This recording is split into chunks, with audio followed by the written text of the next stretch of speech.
ഹരിപ്പാട് താലൂക്ക് ആശുപത്രിയിൽ വയറുവേദനയ്ക്ക് ചികിത്സ തേടിയെത്തിയ 19-കാരി ശൗചാലയത്തിൽ പ്രസവിച്ച ശേഷം കുഞ്ഞിനെ പുറത്തേക്കെറിഞ്ഞ സംഭവത്തിൽ അമ്മയ്ക്കെതിരെ വധശ്രമത്തിന് കേസെടുത്തു.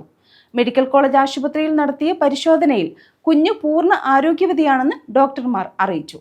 നവജാത ശിശുവിനെ വലിച്ചെറിഞ്ഞ സംഭവത്തിൽ അമ്മയ്ക്കെതിരെ വധശ്രമത്തിന് കേസെടുത്ത പോലീസ് അവിവാഹിതയായ പെൺകുട്ടി മാനഹാനി ഭയന്ന് കുഞ്ഞിനെ കൊലപ്പെടുത്താൻ ശ്രമിച്ചെന്നാണ് എഫ്ഐആർ. കുഞ്ഞിന്റെ ആരോഗ്യനില തൃപ്തികരമാണ്. കടുത്ത വയറുവേദനയെ തുടർന്ന് കഴിഞ്ഞ ദിവസം രാത്രി 9 മണിയോടെയാണ് 19-കാരി ഹരിപ്പാട് താലൂക്ക് ആശുപത്രിയിൽ ചികിത്സ തേടിയെത്തിയത്. പ്രാഥമിക പരിശോധനയിൽ തന്നെ പെൺകുട്ടി ഗർഭിണിയാണെന്ന് ഡോക്ടർമാർക്ക് സംശയം തോന്നിയിരുന്നു. എന്നാൽ ഇക്കാര്യം പെൺകുട്ടി നിരസിക്കുകയായിരുന്നു.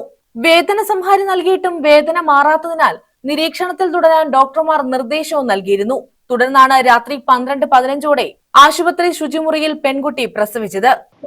ഒരു പീരിയഡ്സിന്റെ പെയിൻ എന്നുള്ള രീതിയിൽ ബാക്ക് പെയിൻ ആയിട്ടായിരുന്നു പേഷ്യന്റ് വന്നിട്ടുണ്ടായിരുന്നത്. 9 മണിയൊക്കെ ഉള്ള ആ സമയത്തായിരുന്നു വന്നിരുന്നത്. അപ്പം വന്നിരുന്ന സമയത്ത് തന്നെ ആൾക്ക് നല്ല വേദനയുണ്ട്, നടുവേദനയുണ്ട്, പെയിൻ കില്ലേഴ്സ് തരണമെന്ന് പറഞ്ഞ് തന്നെ വന്നു. നമ്മൾ പെയിൻ കില്ലേഴ്സ് കൊടുത്തിട്ട് പേഷ്യന്റ് ഒബ്സർവേഷൻ വെച്ചിരിക്കുകയായിരുന്നു. പക്ഷെ നമുക്ക് വയറ് കണ്ടപ്പോൾ ചെറിയൊരു സംശയം പോലെ ഉണ്ടായിരുന്നു.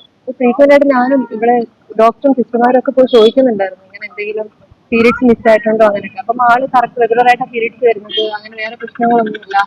പിന്നെ വയറ്റിൽ ചെറിയത് കൊഴുപ്പ് അടിഞ്ഞ പോലെ സംശയമുണ്ട്. ഇടയ്ക്ക് സ്കാൻ ചെയ്തപ്പം അങ്ങനെ റിപ്പോർട്ടൊക്കെ വന്നിട്ടുണ്ടെന്നൊക്കെ തന്നെ പറഞ്ഞിട്ടുണ്ട്. പിന്നെ നമുക്ക് സംശയം കാരണം ആളെ ഇടയ്ക്കിടയ്ക്ക് നമ്മൾ വാഷ് ചെയ്യുന്നുണ്ടായിരുന്നു. ഫ്രീക്വന്റ് ആയിട്ട് ഇങ്ങനെ ബാത്റൂമിൽ പോവുകയൊക്കെ ചെയ്യുന്നുണ്ടായിരുന്നു. അപ്പോൾ ഒരു 12 മണിയോടൊക്കെ അടുപ്പിച്ച് ഈ പേഷ്യന്റ് നമ്മൾ ഒബ്സർവേഷൻ നിൽക്കുന്ന സമയത്ത് ഒരു കുഞ്ഞിന്റെ കരച്ചിൽ കേട്ടിട്ടാ ഇവിടുത്തെ അസിസ്റ്റന്റ് ചേട്ടനും പിന്നെ ഡോക്ടറും എല്ലാം കൂടെ പോയി ബാക്കിൽ പോയി നോക്കുന്ന സമയത്ത് ഒരു പെൺകുഞ്ഞിനെ കിട്ടിയത്. അപ്പം തന്നെ പ്രാഥമിക ശുശ്രൂഷ നൽകിയിട്ട് 2 പേരെ നമ്മൾ വണ്ടാനത്തേക്ക് റെഫർ ചെയ്തു. പൊക്കിൾക്കൊടി സ്വയം മുറിച്ചുമാറ്റി കുട്ടിയെ ജനലിലൂടെ പുറത്തേക്കെറിയുകയായിരുന്നു. കുറ്റിക്കാട്ടിൽ നിന്ന് കുഞ്ഞിനെ ആശുപത്രി ജീവനക്കാരാണ് വീണ്ടെടുത്തത്. അമ്മയും വണ്ടാനത്ത് ചികിത്സയിലാണ്. News bureau, Harippad.